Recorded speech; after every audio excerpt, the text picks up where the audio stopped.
ఈ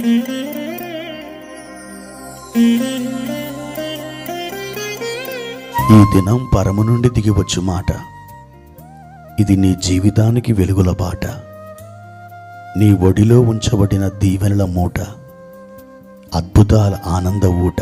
మే 12 సంవత్సరమంతా మీరు బైబిల్ చదివి ముగించడానికి ఈరోజు మీరు చదవలసిన లేఖన భాగము ఉదయం రాజుల 2వ గ్రంథం 15 మరియు 16 అధ్యాయములు, సాయంత్రం యోహాను సువార్త 3వ అధ్యాయము 1 నుండి 18 వరకు. క్రీస్తునందు నాకు అత్యంత ప్రియమైన దేవుని బిడ్డలారా, ఈ ఉదయకాల సమయంలో ప్రభు మీకు తోడుగా ఉండునుగాక. ప్రియ దేవుని బిడ్డలారా, ఎలా ఉన్నారు? బాగున్నారు కదూ? ఈ ఉదయం పరిశుద్ధాత్మ దేవుడు మిమ్మల్ని పలకరిస్తున్నారు. ఆయన కృపాక్షేమములతో మిమ్మలను నింపగలిగిన దేవుడిగా ఉన్నాడు. ఆయన మంచి స్నేహితుడు, మిమ్మల్ని చేయి పట్టుకొని అద్భుతంగా నడిపించగలిగిన మహోన్నతమైనటువంటి కృప కలిగినటువంటి వాడు. ఆయనను మీరు ఎల్లప్పుడూ ప్రేమించండి, ఆయనతో మీరు సహవాసం చేయండి. నిశ్చయముగా మీరు నడవలసినటువంటి త్రోవలో చక్కగా నడిపించబడతారు. ప్రియమైన దేవుని బిడ్డలారా, పరిశుద్ధ గ్రంథంలో ఒక మాట మనం చదువుకుందాం. ఆదికాండము 41వ అధ్యాయము 25వ వచనం. అందుకు యోసేపు, ఫరో కనిన కల ఒకటే, దేవుడు తాను చేయబోచున్నది ఫరోకు తెలియజేసెను. ప్రియమైన దేవుని బిడ్డలారా, దేవుడు మనుషులతో మాట్లాడడంలో అనేక విధానాలు ఆయన కలిగి ఉన్నాడు. ఆయన కలిగి ఉన్నటువంటి విధానాల్లో ఒక విధానం ఏమిటంటే, ఆయన కలల ద్వారా మాట్లాడతారు. యోసేపు కాలంలో ఐగుప్తు దేశాన్ని పరిపాలిస్తున్న ఫరోతో దేవుడు మాట్లాడాడు. అది ఒక కల ద్వారా.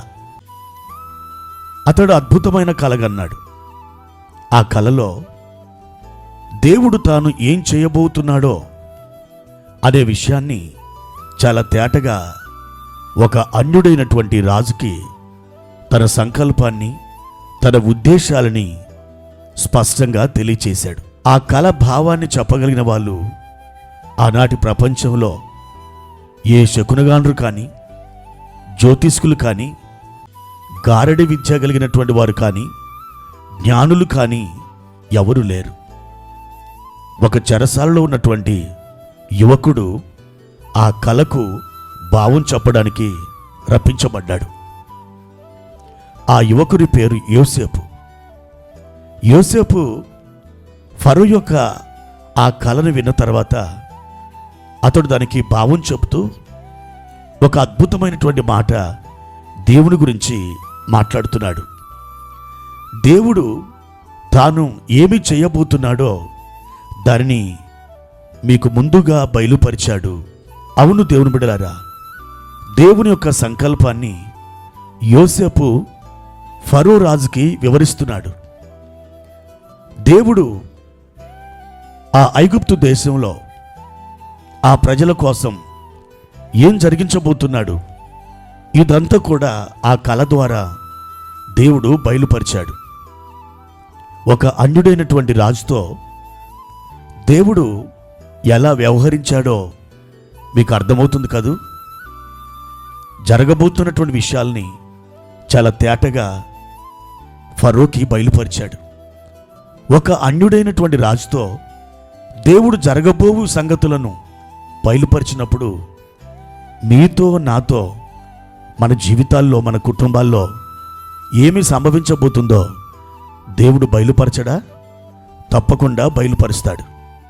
ఆమోసు గ్రంథం 3వ అధ్యాయము 7వ వచనంలో ఈలాగూ వ్రాయబడి ఉంది, తన సేవకులైన ప్రవక్తలకు తాను సంకల్పించిన దానిని బయలుపరచకుండా ప్రభు అయిన యెహోవా ఏమీయూ చేయడు.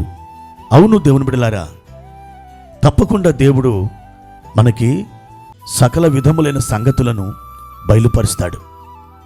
అది తన నామానికి మహిమ తెస్తుందంటే, అది మనకు క్షేమాభివృద్ధి కలుగచేస్తుందంటే, తప్పకుండా దేవుడు ముందుగానే బయలుపరుస్తాడు. ఆదికాండం 18వ అధ్యాయము 17వ వచనములో దేవుడు తన మనసులో అబ్రహామును గురించి ఏమనుకున్నాడో తెలుసా? ఆ వాక్యాన్ని ఒకసారి చదువుకుందాం. అప్పుడు యెహోవా, నేను చేయబో కార్యము అబ్రహామునకు దాచదనా?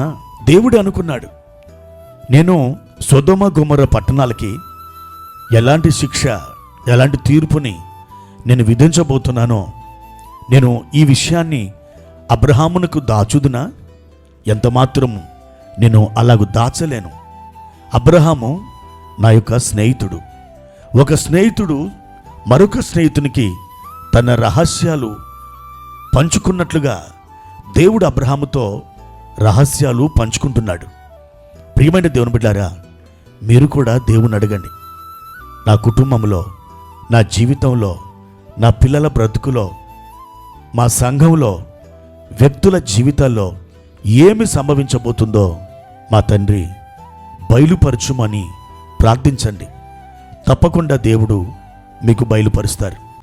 బహుశా మీరు ఇలా అనుకోవచ్చు, భవిష్యత్ కాలపు సంగతులు నాకు దేవుడు బయలుపరచడానికి నేనేమంతా పెద్ద భక్తురాల్ని కాదు, భక్తుణ్ణి కాదు అని మీరు తలపోస్తుండొచ్చు. ఒక అన్యుడైన ఫరో రాజుతో దేవుడు మాట్లాడగలిగినప్పుడు మీతో ఎందుకు మాట్లాడు? ఖచ్చితంగా మాట్లాడి తీరుతాడు. మీరు అడగండి, తప్పకుండా సకల సంగతులు దేవుడు మీకు బయలుపరుస్తాడు. అట్టి కృప దేవుడు మనకు దయచేయునుగాక. ప్రార్థన. పరిశుద్ధుడైన తండ్రి, ప్రేమ కలిగిన దేవా, మీ ఘనమైన పరిశుద్ధ పాదాలకై స్తోత్రాలు. మా జీవితాల్లో నాయనా మీరు ఏమి చేయబోతున్నారో, ఏమి సంభవించనై ఉన్నాయో అవన్నీ మాకు తెలియచేయగలిగిన జ్ఞానవంతుడైన దేవుడు మీరు. నాయనా, మీ పాదాల దగ్గర మేము అడుగుచున్నాం, మాకు సకల సంగతులు తెలియచేయండి, వాటిని బయలుపరచండి. మేము ఎలా ప్రతిస్పందించాలో, ఏ విధమైన మార్గంలో నడుచుకోవాలో, ఏ విధమైన మార్గంలో నడుచుకోవాలో మాకు తెలియచేయండి. మీ నామానికి మహిమ కలుగును గాక. యేసు నామములో ప్రార్థిస్తున్నాము తండ్రి, ఆమెన్.